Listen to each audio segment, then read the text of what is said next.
Ang hangin sa loob ng grandiosong simbahan ay tila mas mabigat kaysa sa inaasahan. Bawat bulong, bawat paghinga, parang may sariling bigat na dumadagan sa balikat ni Vienna T. Vien Alvarez.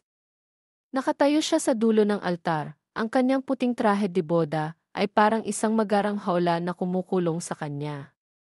Sa tabi niya, ang lalaking halos isang estranghero pa rin sa paningin niya, si Evo Sebastian. Seryoso ang mukha nito, walang mababakas na kahit anong emosyon, para bang isa lamang itong business meeting na kailangan niyang tapusin. Hindi ganito ang pinangarap niyang kasal. Sa isip niya, ang pag-iisang dibdib ay dapat puno ng pagmamahal, ng kislap sa mga mata, ng pangakong panghabang buhay na hindi napilitan. Pero heto siya, ikinakasal sa isang lalaking pinili ng kanilang mga pamilya para pagtibayin ang isang alyansa sa negosyo na mas matimbang pa kaysa sa kanilang mga puso. Ang kasal na ito ay isang kontrata, isang kasunduan, isang obligasyon. Isang kasal na walang puso. You may now kiss the bride, anunsyo ng pari, ang mga salitang tila umalinggaw sa katahimikan ng kanilang mga damdamin. Humarap si Evo sa kanya. Saglit silang nagkatitigan. Sa maikling sandaling iyon, nakita ni Vien ang isang bagay sa mga mata nito, hindi pagmamahal, kundi marahil ay kaparehong pag-aatubili, kaparehong pagtanggap sa isang kapalaran na hindi nila pinili. Dahan-dahan, itinaas ni Evo ang belo niya. Ang halik na dumampi sa kanyang mga labi ay mabilis, formal at walang init. Parang isang selyo sa isang dokumento. Pagkatapos noon, humarap sila sa mga tao, mga ngiting pilit, mga palakpak na para bang nagdiriwang sa isang tagumpay na hindi naman kanila. Ang reception ay isang malaking pagpapanggap. Tawanan, masasarap na pagkain, mga eleganteng bisita, lahat ay perpekto sa panlabas. Ngunit sa kanilang lamesa, ang katahimikan sa pagitan nila ni Evo ay halos nakakabingi. Paminsan-minsan, may lalapit na kamag-anak o business associate, pipilitin silang umiti, magkwento ng kanilang love story na inimbento lamang ng kanilang mga pamilya. Sa bawat pagkakataong kailangan nilang magpanggap, mas lalong nararamdaman ni Vien ang lamig ng sitwasyon. Nang matapos ang lahat, sa wakas, naihatid na sila sa kanilang suite sa isang mamahaling hotel.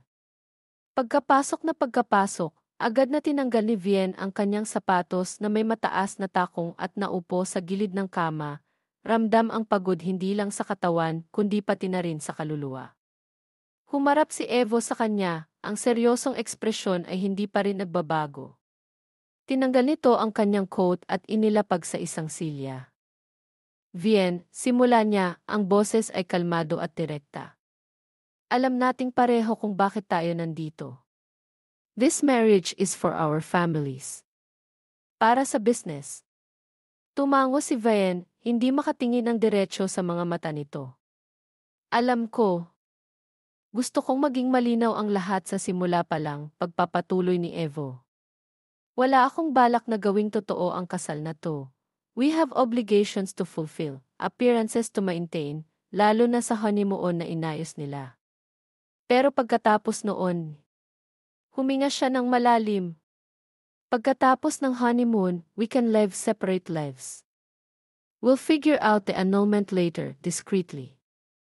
Isang bahagi ni Vien ang nakaramdam ng gumaan na loob. Ito rin naman ang gusto niya.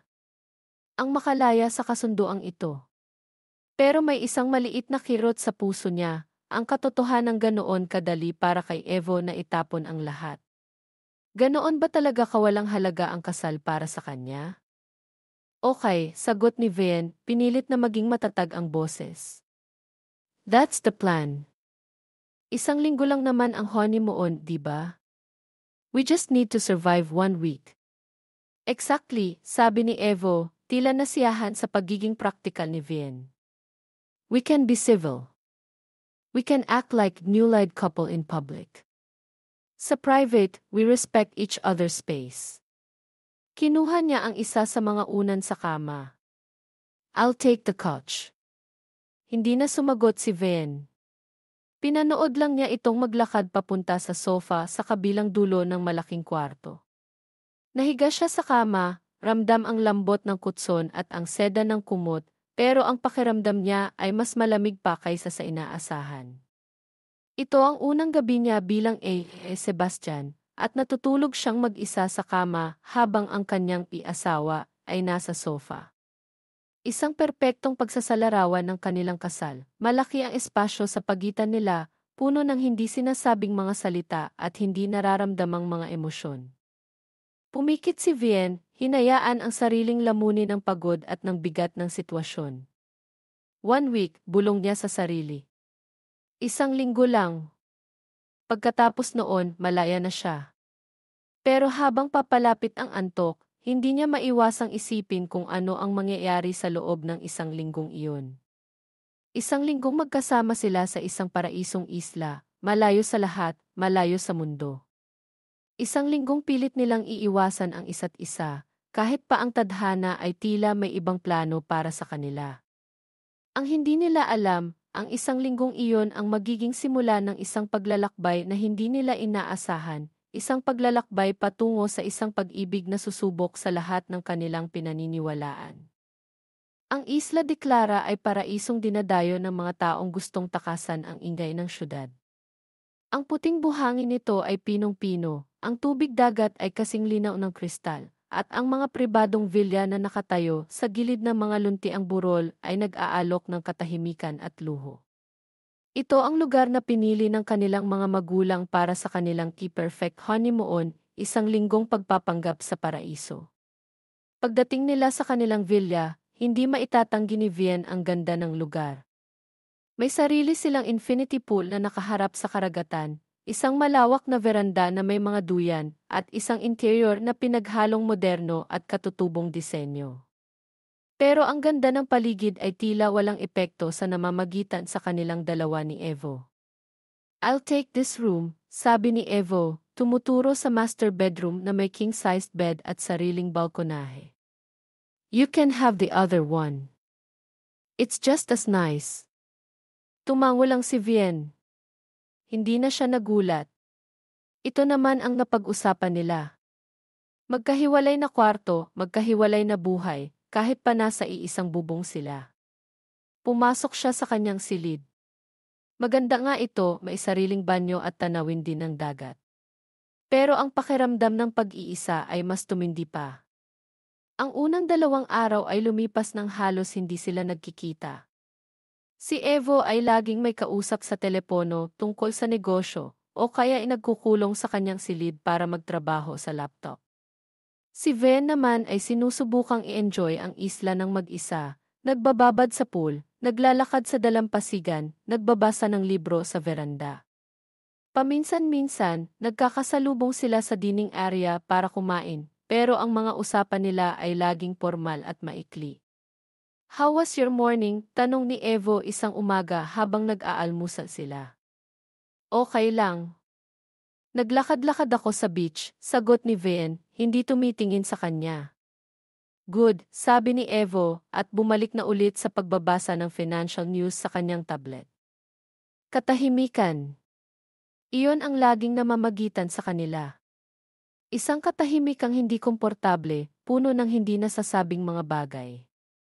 Naiinis si Vienne. Hindi dahil gusto niyang mapalapit kay Evo, kundi dahil pakiramdam niya ay nasasayang ang ganda ng lugar dahil sa sitwasyon nila. Sa 3 araw, nagpa siya ang resort management na mag-organisa ng isang island hopping tour para sa kanila. Bilang newlyweds, inaasahan na sasama sila. Wala silang nagawa kundi pumayag. Sa bangka, pinilit nilang umarte. Ngumingiti sila sa mga staff. Paminsan-minsan ay nag-uusap tungkol sa mga isda na nakikita nila sa tubig. Pero ramdam pa rin ang distansya. Nang huminto sila sa isang snorkeling spot, unang lumusong si Evo. Si Ven naman ay nag-atubiling sumunod. Hindi siya masyadong marunong lumangoy at medyo kinakabahan siya sa malalim na tubig. Nakita ni Evo ang pag-aalinlangan sa mukha niya. Lumapit ito pabalik sa bangka. "Are you okay?" Medyo hindi lang ako sanay," amin ni Vienne. Walang sabi-sabing inabot ni Evo ang kamay niya. "Hold on." I'll guide you. Nagulat si Vien sa alok nito. Nag-aalangan man, tinanggap niya ang kamay ni Evo. Mainit ito at magaspang, ang kamay ng isang lalaking sanay magtrabaho, kahit pa sa opisina lang ito madalas. Dahan-dahan siyang inalalayan ni Evo pababa sa tubig. Nang nasa tubig na sila, hindi nito binitawan ang kamay niya. Just relax. Float, mahinang sabi ni Evo. I won't let go. Sa ilalim ng tubig, isang ibang mundo ang bumungad sa kanila. Makukulay na isda, mga korales na iba't iba ang hugis at laki. Saglit na nalimutan ni Vien ang kanilang sitwasyon. Nalibang siya sa ganda ng kalikasan. Paminsan-minsan, ituturo ni Evo ang isang kakaibang isda o korales. At sa buong oras na iyon, hindi nito binitawan ang kamay niya. May kakaibang pakiramdam ng seguridad na bumalot kay Vien, isang pakiramdam na hindi niya inaasahan mula sa lalaking ito. Pag-ahon nila, medyo nabago ang atmosphere sa pagitan nila. Hindi na ganoon katigas ang formalidad.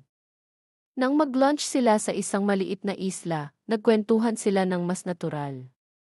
Nalaman ni Vien na mahilig pala si Evo sa photography, at ang pagpunta sa magagandang lugar tulad nito ay isa sa mga paborito niyang gawin, kahit palaging nauwi sa trabaho.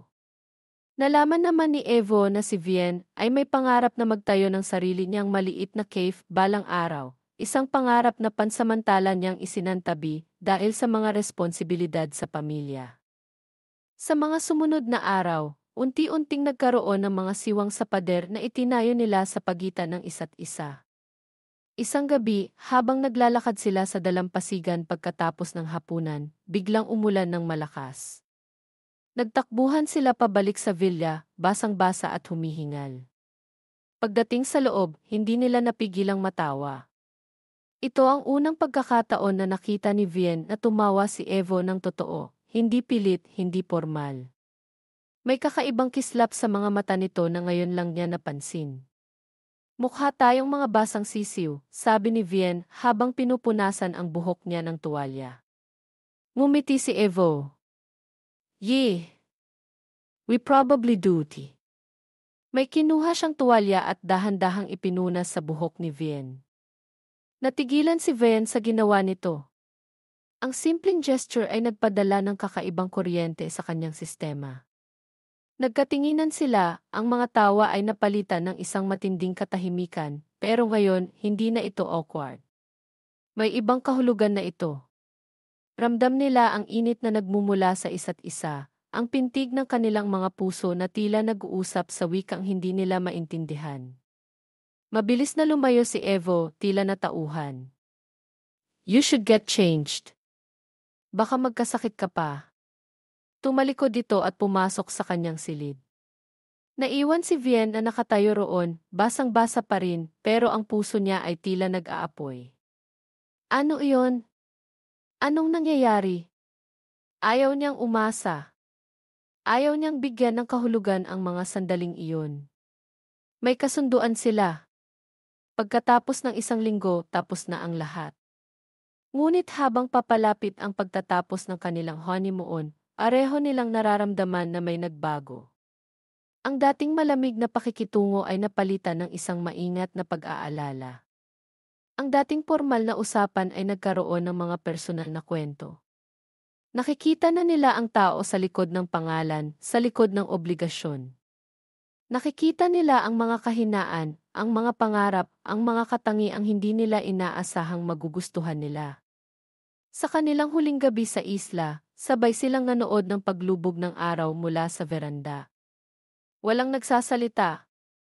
Ang tanging naririnig ay ang hampas ng mga alon at ang sarili nilang paghinga.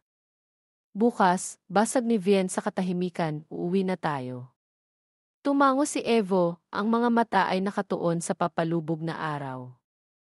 Yeah! Back to reality. May gustong sabihin si Vien, isang bagay tungkol sa linggong nagdaan, tungkol sa mga sandaling hindi niya inaasahan. Pero pinigilan niya ang sarili. Ano pa bang silbi? May plano na sila. Kailangan nilang sundin iyon. Tumayo si Evo. I guess see you tomorrow morning then. Pumasok na ito sa loob. Naiwan si Vian doon, pinapanood ang huling sinag ng araw na lamunin ng karagatan. Ang ganda ng tanawin ay nabahira ng lungkot. Ang isang linggo ay natapos na. Ang pagpapanggap ay tapos na. Pero ang tanong na bumabagabag sa kanya ay, pagpapanggap nga lang ba ang lahat ng nangyari sa islang ito? O may isang bagay na totoo na nagsimulang mabuo, isang bagay na pareho nilang pinipilit itanggi. Ang pagbabalik sa Maynila ay parang paggising mula sa isang kakaibang panaginip. Ang init ng araw sa Isla de Clara ay napalitan ng ingay at alikabok ng syudad. Ang pansamantalang pagiging malapit nila ni Evo ay agad na naglaho, na para bang hindi nangyari ang mga sandali ng tawanan, ng pag-aalala, ng mga tinginang may kahulugan. Bumalik sila sa dating sila, dalawang taong pinagbuklod ng obligasyon, pero may malaking pader pa rin sa pagitan. Tulad na napag-usapan, naghiwalay sila ng landas pagdating sa airport. Si Evo ay dumiretso sa kanyang opisina, samantalang si Vian ay umuwi sa bahay ng kanyang mga magulang. Pakiramdam niya ay kailangan niya ng espasyo, ng distansya mula kay Evo at sa buong sitwasyon ng kanilang pikasal. Kumusta ang honeymoon, anak? Masayang tanong ng ina ni Vian pagdating niya. Halata sa mukha nito ang pag-asa. Pinilit ni Vian na ngumiti. Okay naman po, mamaganda sa Isla de Clara. Iwas niyang sagot. Ayaw niyang magbigay ng detalye. Ayaw niyang umasa ang ina niya sa isang bagay na hindi naman totoo. Sa mga sumunod na araw, sinubukan ni Vian na ibalik ang buhay niya sa dati. Nakipagkita siya sa mga kaibigan, tinulungan ang ama sa ilang papeles ng kanilang negosyo, at sinimulang asikasuhin ang pinakamahalagang bagay, ang annulment papers. Nakipag-ugnayan siya sa isang abogado, palihim, tulad ng napag-usapan nila ni Evo. Sa bawat pirma niya sa mga dokumento, may kakaibang bigat siyang nararamdaman. Ito ang gusto niya, di ba? Ang makalaya. Pero bakit parang may kulang? Bakit parang may tinatalikuran siyang hindi niya maintindihan? Isang gabi, habang nag-iisa sa kanyang kwarto, tinitingnan ang mga litratong kuha niya sa Isla de Clara gamit ang kanyang cellphone. Natigilan siya sa isang stolen shot. Kuha ito ni Evo habang naglalakad siya sa dalampasigan, nakatalikod, nakatingin sa papalubog na araw. Hindi niya alam na kinuhanan siya nito ng litrato. May kakaibang ganda sa kuha, ang komposisyon, ang liwanag, ang emosyon na nahuli nito kahit nakatalikod siya.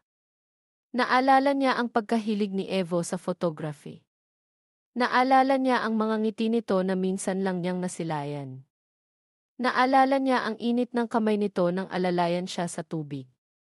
Napabuntong hininga si Vian. Pinatay niya ang cellphone. Kailangan niyang kalimutan ang mga ito. Kailangan niyang mag-move on, bahagi lang iyon ng pagpapanggap. Si Evo naman, sa kabilang banda, ay ibinuhos ang lahat ng kanyang oras at enerhiya sa trabaho. Meeting dito, business trip doon. Sinubukan niyang punuin ang bawat segundo ng kanyang araw para walang puwang na maisip si Vian. Pero sa mga tahimik na sandali, lalo na sa gabi kapag mag-isa na lang siya sa kanyang malaking kondo unit, hindi niya maiwasang maalala ang Isla de Clara. Ang tawa ni Vian nang mabasa sila ng ulan. Ang determinasyon sa mga mata nito habang nagkukwento tungkol sa pangarap niyang cave. Ang paraan ng pagtitig nito sa kanya noong huling gabi nila sa isla. Napapailing na lang si Evo. Ano ba tong iniisip niya? May kasunduan sila. At mas mabuti na iyon. Mas mabuti nang malayo si Vian sa kanya. May mga bagay siyang kailangang harapin ng mag-isa, mga bagay na hindi niya pwedeng idamay si Vian. Ang annulment ang pinakamagandang solusyon para sa kanilang dalawa. Lumipas ang ilang linggo. Tuloy ang proseso ng annulment bagamat mabagal. Paminsan-minsan, nagkakasalubong sina Vian at Evo sa mga family gathering o business event. Sa mga pagkakataong iyon, bumabalik ang formalidad, ang pagkukunwari. Ngumingiti sila sa isa't isa, nag-uusap ng kaunti para lang masabing nag-uusap sila, pero ramdam ang ilangan. Isang gabi, inimbitahan ang pamilya Alvarez at Sebastian sa isang malaking charity ball na inorganisa ng isa sa mga pinakamalalaking korporasyon sa bansa. Kailangan nilang dumalo bilang mag-asawa para mapanatili ang imahe ng kanilang pamilya. Pagdating nila sa venue, agad silang sinalubong ng mga flash ng kamera at mga tanong mula sa ilang society reporters. Ngumiti si Vien, kumapit sa braso ni Evo, at sumagot ng matipid pero magalang. Si Evo naman ay nanatiling seryoso pero professional, paminsan-minsan ay tumatango o nagbibigay ng maikling sagot. Para silang isang perpektong power couple sa paningin ng iba. Sa loob ng ballroom, habang nakikipaghalubilo sa ibang mga bisita, hindi maiwasan ni Vien na mapansin si Evo mula sa malayo. Nakikipag-usap ito sa ilang mga kilalang negosyante, ang tindig ay puno ng kumpiyansa at otoridad. May kakaibang karisma si Evo na hindi niya napapansin noon. Bigla niyang naalala ang mga sandali sa isla, ang pagiging maalaga nito sa likod ng seryosong anyo, ang mga ngiti nitong bihira pero totoo. Habang nag-iisa si Vien malapit sa may buffet table, may lumapit sa kanyang isang matandang babae, isa sa mga malalapit na kaibigan ng kanyang lola. Hiya, Vien, bati nito na may ngiti. Ang ganda mo ngayong gabi. At bagay na bagay kayo ng asawa mo. Mukhang masaya kayo. Ngumiti si Vien ng pilit. Salamat po, Tita Elena. Alam mo, noong una kong nalaman na arranged marriage lang pala ang sa inyo, medyo nag-alala ako, pagpapatuloy ng matanda. Pero kitang-kita naman ngayon na nagkakamabutihan na kayo. Ganyan talaga minsan ang pag-ibig, Hija. Darating sa hindi mo inaasahang pagkakataon. Natigilan si Vien sa sinabi nito. Pag-ibig. Sila ni Evo. Impossible. Pero bakit may kirot siyang naramdaman?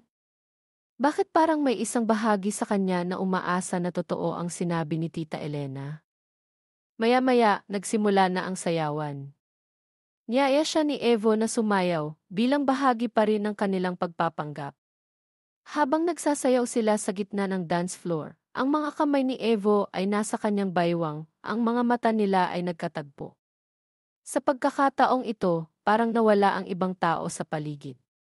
Parang sila lang ulit ang nasa mundo, tulad noong nasa isla sila. You look beautiful tonight, mahinang sabi ni Evo, ang boses ay mas malambing kaysa sa karaniwan. Nag-init ang pisngi ni Vien. Salamat. Nagpatuloy sila sa pagsasayaw ng tahimik. Ramdam ni Vien ang tibok ng puso ni Evo sa dibdib nito, kasabay ng tibok ng sarili niyang puso.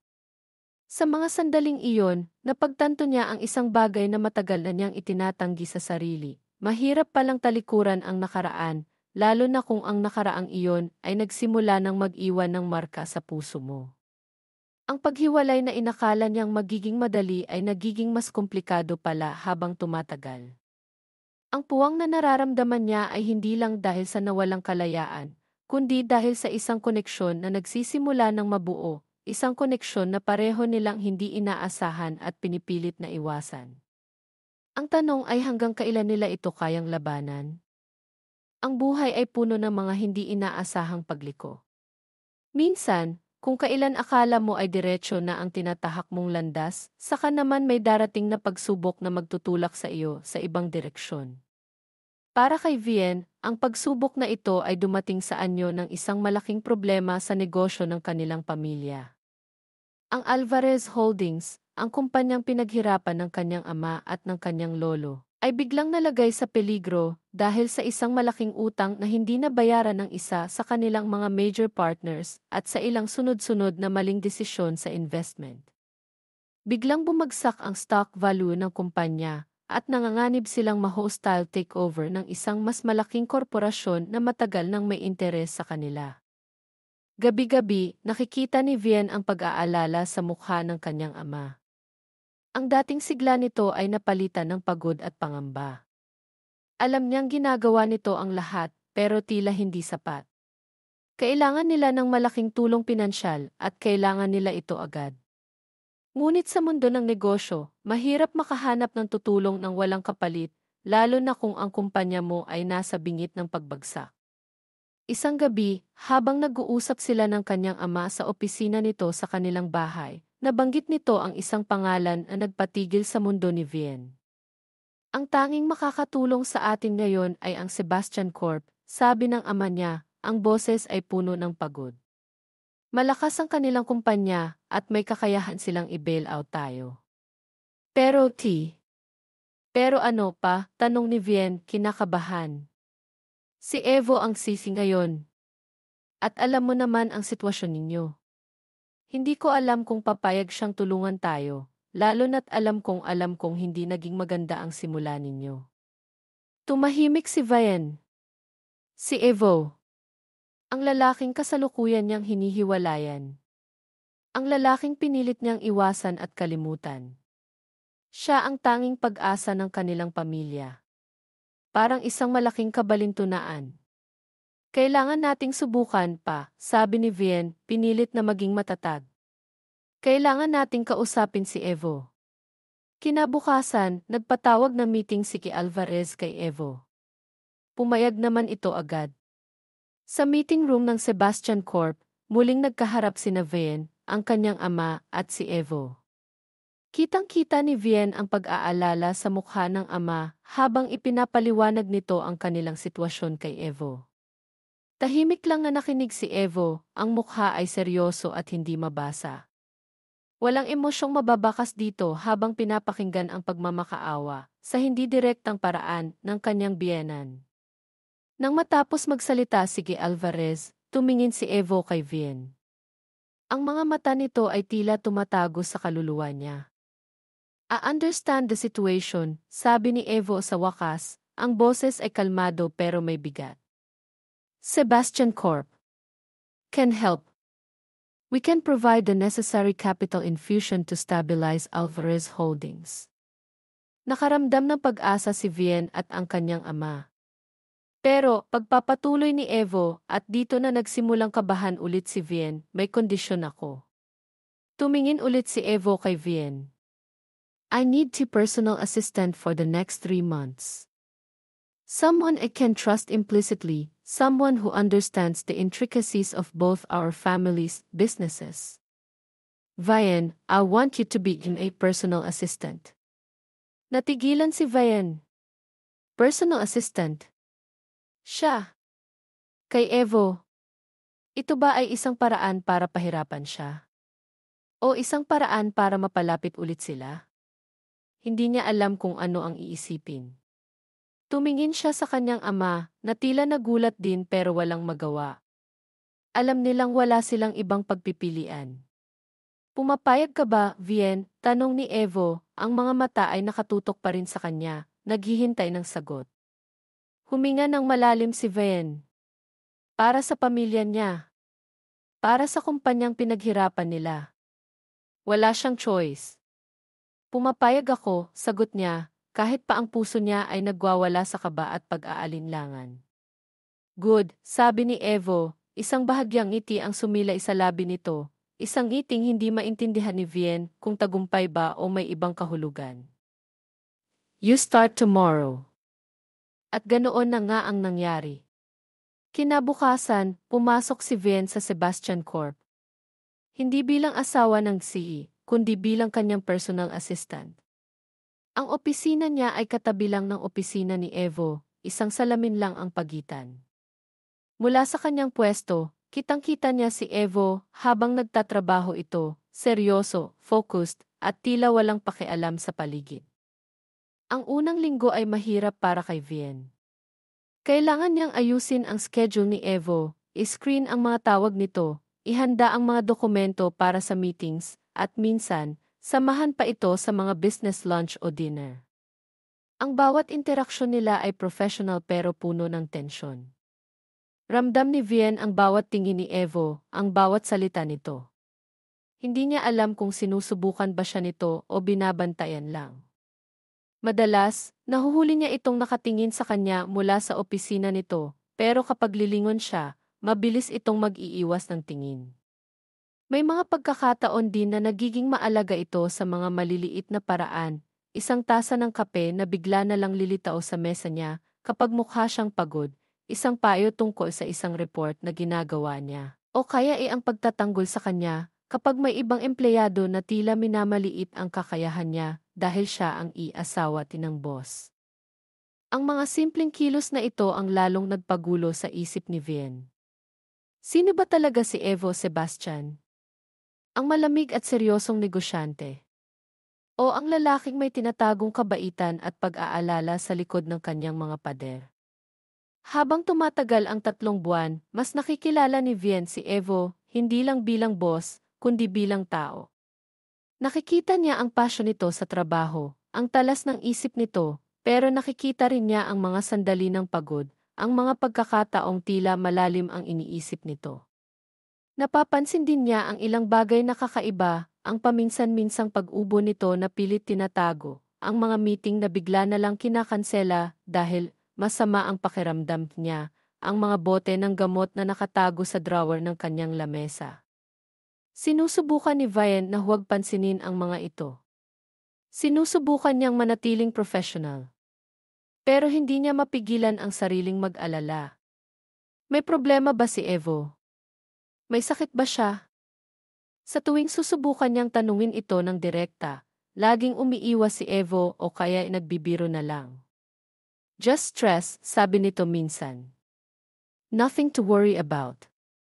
Pero alam ni Vien na may higit pa roon. May isang bagay na inililihim si Evo, isang bagay na naglalagay ng distansya sa pagitan nila sa tuwing sinusubukan niyang lumapit. Ang 3 buwan na inakala niyang magiging parusa ay unti-unting nagiging isang paglalakbay ng pagtuklas sa tunay na pagkatao ni Evo, at pagtuklas sa nararamdaman niya para dito. Ngunit kasabay ng pagtuklas na ito ay ang paglaki ng kanyang alinlangan at takot. Ano ang lihim na itinatago ni Evo? At paano ito makakaapekto sa kanilang dalawa kapag nalaman na niya ang katotohanan? Ang tensyon sa pagitan ni Vien at Evo ay patuloy na tumitindi habang papalapit ang pagtatapos ng 3 buwan niyang pagiging personal assistant.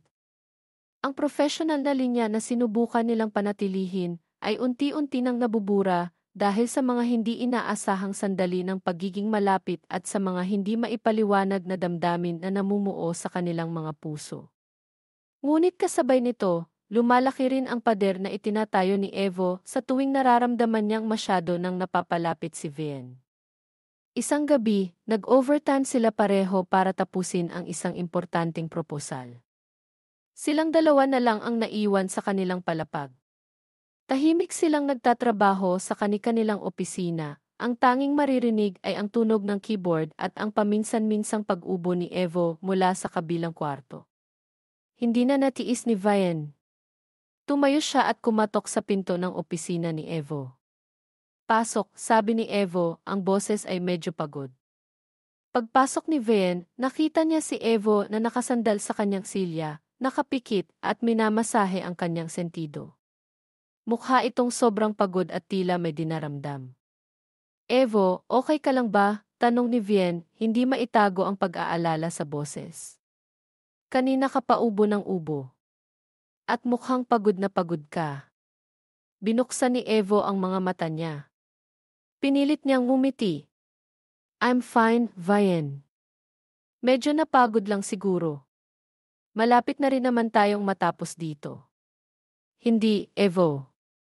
Hindi ka okay, git ni Vien, lumapit siya sa lamesa nito. Ilang linggo ka ng ganyan. May sakit ka ba? Sabihin mo sa akin ang totoo.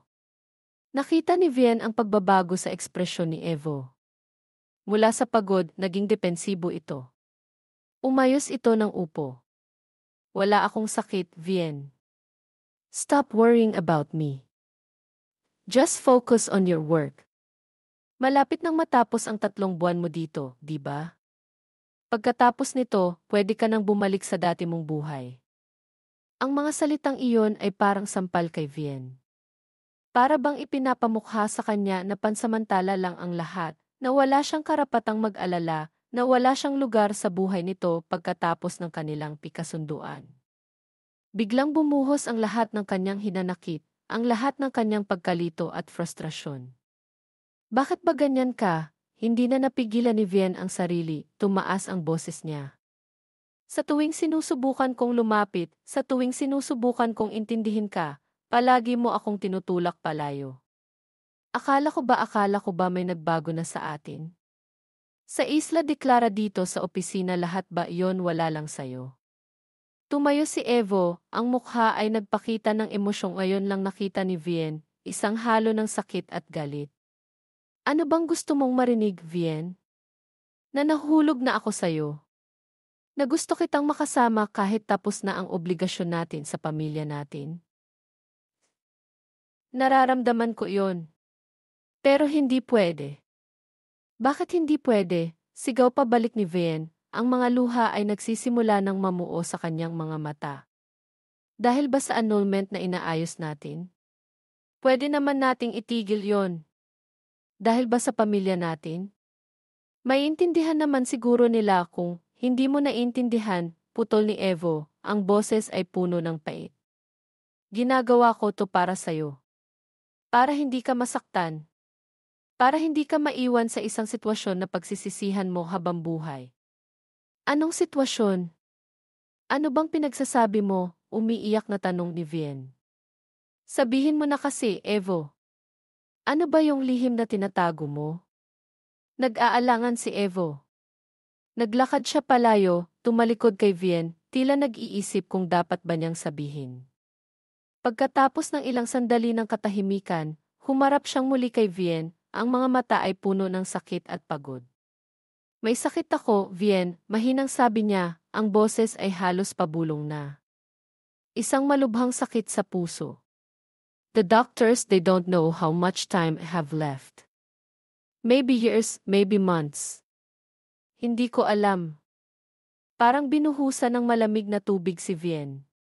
Natulala siya, hindi makapaniwala sa narinig. Sakit sa puso.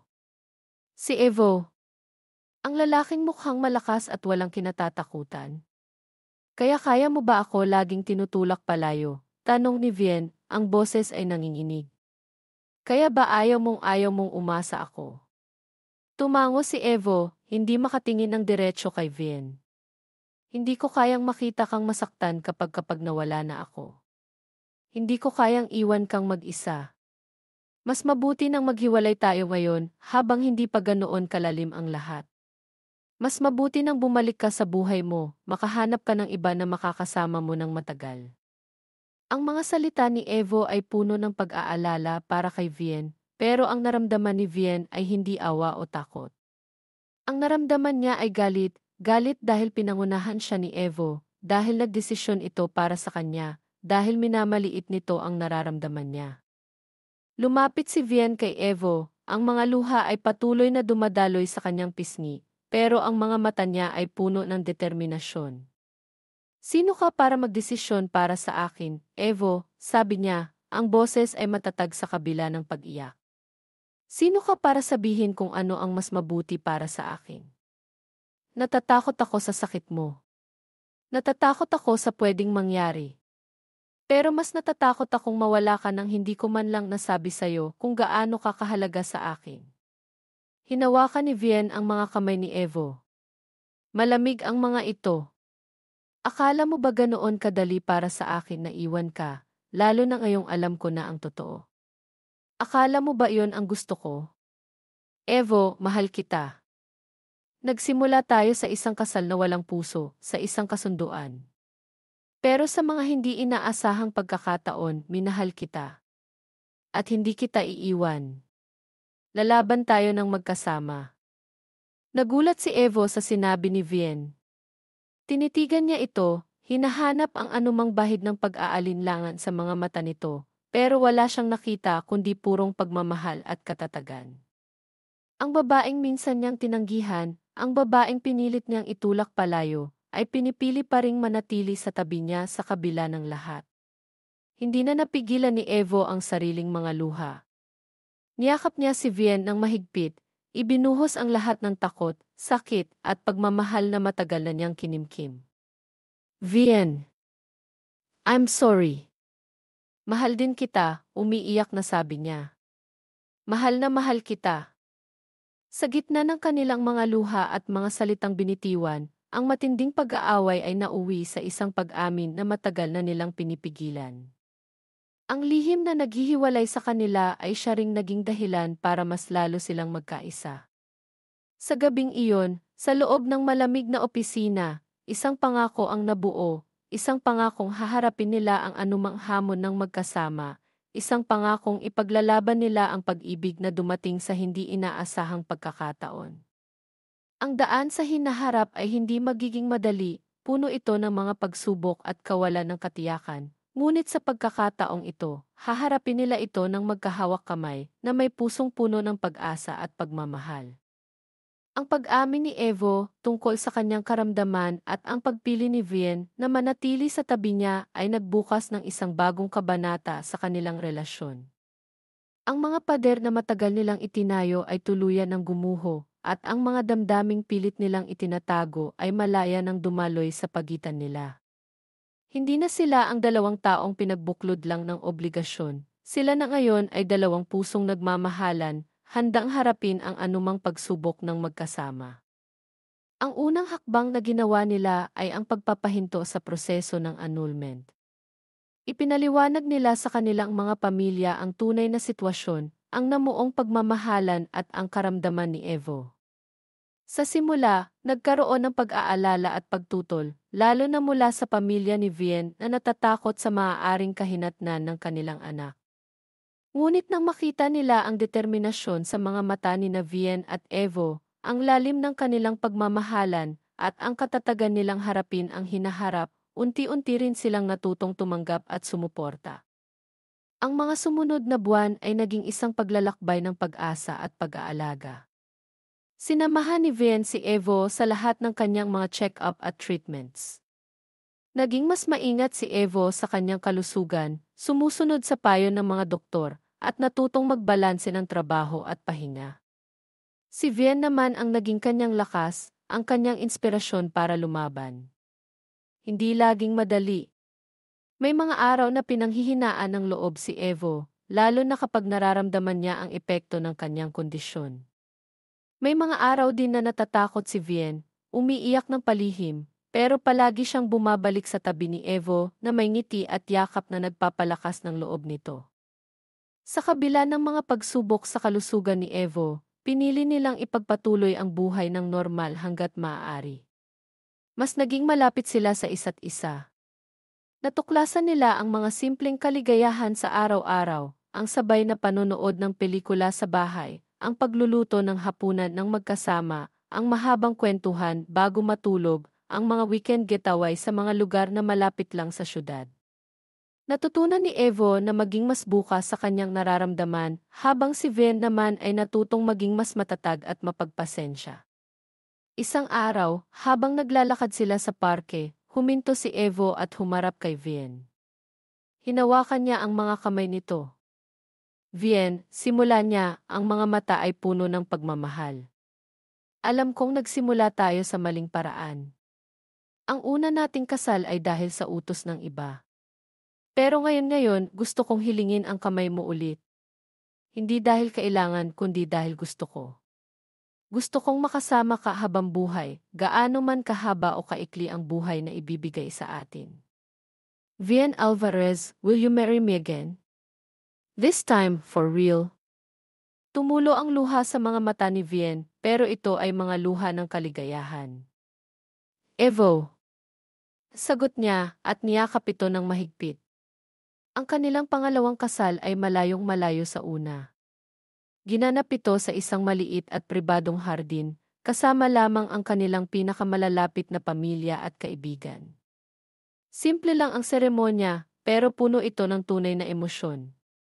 Ang mga ngiti nila ay hindi napilit, ang mga luha ay dala ng kagalakan, at ang mga pangakong binitiwan nila sa isa't isa ay nagmumula sa kaibuturan ng kanilang mga puso.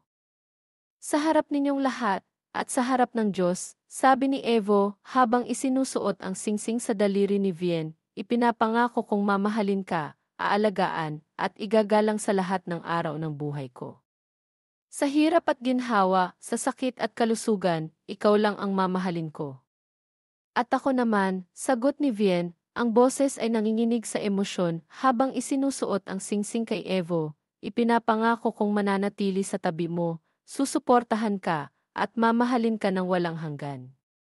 Ikaw ang hindi ko inaasahang pag-ibig, at ikaw ang pipiliin ko araw-araw. Ang halik nila pagkatapos ng seremonya ay puno ng pagmamahal, ng pangako, at ng pag-asa. Hindi na ito ang malamig at formal na halik tulad ng dati. Ito ay isang halik na nagsasabing handa silang harapin ang lahat ng magkasama. Lumipas ang mga taon. Ang buhay ay nagpatuloy, may dalang mga hamon at mga biyaya. Ang kondisyon ni Evo ay nanatili, isang palaging paalala ng kahalagahan ng bawat araw. Ngunit sa tulong ng mga gamot, pag-iingat, at higit sa lahat, ng pagmamahal at suporta ni Vian, naging manageable ito. Natuto silang mamuhay kasama nito, hindi hinahayaang ito ang magdikta ng kanilang kaligayahan. Isang hapon, makikita ang isang masayang pamilya sa hardin ng kanilang bahay. Si Evo, medyo may mga puti na sa kanyang buhok, pero malakas pa rin ang dating, ay nakikipaghabulan sa kanilang dalawang anak, isang makulit na 5 taong gulang na lalaki na kamukhang kamukha niya, at isang bibong 3 taong gulang na babae na nagmana ng ngiti ni Vian. Si Vian naman ay nakaupo sa isang bench sa ilalim ng puno. Pinapanood sila na may ngiti sa kanyang mga labi, ang puso ay puno ng pasasalamat. Lumapit si Evo kay Vian, umupo sa tabi niya, at inakbayan siya. Sabay nilang pinanood ang kanilang mga anak na naglalaro. Naaalala mo pa ba yung unang kasal natin? Tanong ni Evo, isang mapaglarong ngiti ang sumilay sa kanyang labi. Tumawa si Vian. Paano ko naman makakalimutan yon? Ang awkward natin noon. Sino bang mag-aakala na yung kasal na iyon, yung kasal na walang puso, ay hahantong sa ganito, sabi ni Evo, tinitigan si Vian ng may pagmamahal. Sa isang pamilyang puno ng pagmamahal. Hinawakan ni Vian ang kamay ni Evo. Siguro nga, totoo yung sinasabi nila. Minsan, ang mga hindi inaasahang bagay ang siyang pinakamaganda. Ang hindi inaasahang pag-ibig ang siyang pinakamatibay. Tumingin sila sa kanilang mga anak, ang bunga ng kanilang pagmamahalan, ang simbolo ng kanilang paglalakbay. Ang daan ay hindi naging madali. Maraming luha, maraming takot, maraming pagsubok. Ngunit sa bawat hakbang, pinili nilang magkasama. Pinili nilang lumaban. Pinili nilang magmahal. Ang dating kasal na walang damdamin ay nauwi sa isang pag-ibig na mas matibay pa sa kahit anong unos. Natutunan ni Vian at Evo na ang tunay na pagmamahal ay hindi laging nagsisimula sa kilig o sa mga paru-paro sa tiyan. Minsan, ito ay dahan-dahang nabubuo sa mga hindi inaasahang pagkakataon, sa mga sandali ng pagsubok, sa pagpiling manatili kahit mahirap. At kapag natagpuan mo ang ganitong klaseng pag-ibig, ito ang pag-ibig na mananatili, ang pag-ibig na magbibigay kahulugan sa iyong buhay. Sa paglubog ng araw, habang yakap-yakap nila ang isa't isa at pinapanood ang kanilang mga anak, alam ni Vian at Evo na anuman ang dumating, haharapin nila ito ng magkasama. Dahil ang kanilang pag-ibig, ang hindi inaasahang pag-ibig na ito, ang siyang pinakamalaking biyaya na natanggap nila. At iyon, para sa kanila, ay higit pa sa sapat.